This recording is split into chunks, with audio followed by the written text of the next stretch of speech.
Euro Monday. Euro Monday. Euro Monday.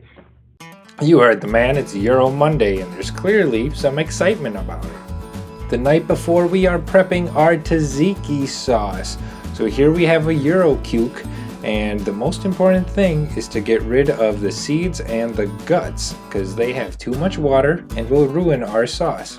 Then we're going to grate our cucumber, and if 1 or 2 pieces of your finger end up in there, that's perfectly fine. Once that's done, we're putting our shreds into a cheesecloth and wringing out the extra water. And just to be extra safe, we're gonna pat dry them as well. Now we're gonna mince our mint finer than your best friend's sister and add that in. We are also adding in some plain Greek yogurt, lemon juice, garlic, olive oil, and salt. Go ahead and give her a good mix, but know that these flavors need some time to get to know each other. Prep this at least 4 hours ahead of time. Next up is our pita dough, and just like always, we're starting by putting some sugar and yeast into some water. Then we're adding into a bowl some flour and mixing in our yeast mixture. And if you're wondering why I didn't just start with the water and yeast in the big bowl, it's because I'm not that smart. Once that concoction is bubbly, add in the rest of your flour and some olive oil. Stir it up and knead it until it becomes smooth. If it's really starting to stick, you can pour some olive oil on your hands to help with that. Cover your dough with a wet towel until it doubles in size. And holy cow, that's tripled in size. We're now going to portion off our dough into little chunks. Form those chunks into balls and then flatten them with your hand. Use a floured rolling pin to finish off the process. Repeat this process for each chunk. Once those are all formed, put some olive oil in a pan and let it heat up for a couple of minutes. Slap your pita bread down on a pan and let it sit and bubble for a couple of minutes. When it starts to brown, flip it and let it go for a couple more minutes until the other side is now browned. Now we're on to the meat, and we're starting by getting our seasoning ready. We got some rosemary here, and I'm looking for a little bit to go a long way, so I'm chopping this up finely to give me more surface area.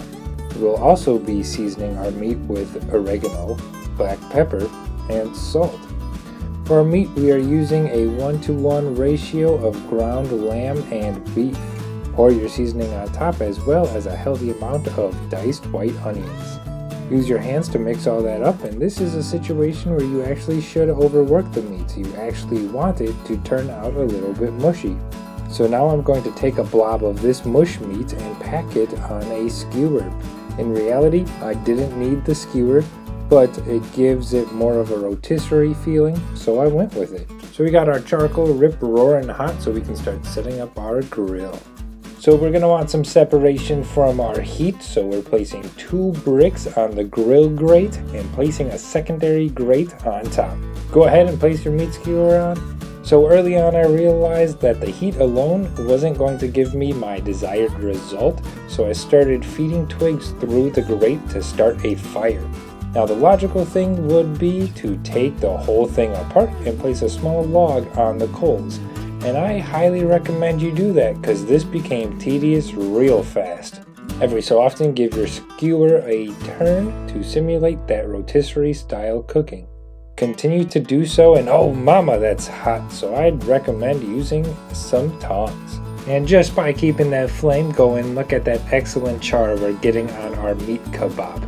When she looks a little like this, you know she's ready to go. Last thing to do is to build this puppy. First, get an even spread of Taziki sauce on your pita bread. Then we'll put down a nice bed of lettuce followed by some tomatoes. Sprinkle some onions on and place that beautiful piece of meat right on top. So here is our completed Euro, fresh pita bread and everything. I'm super excited. I'm not gonna talk, I'm just gonna dig in. Oh, I love the char on that meat. The char on that meat is absolutely amazing. The tzatziki sauce for all those flavors, mixed and mingled, fresh vegetables, nice fluffy pita bread. This is awesome. This is amazing. A lot of work, but definitely worth it. I would definitely give this a try at home if you're feeling a little ambitious. But thank you so much for watching DietzEatz. We'll see you next time. Hey, like our video, comment in the comments, all that good stuff, but we just appreciate that you are watching. Give some of our recipes a try at home, and we really do appreciate it, and we'll see you next time.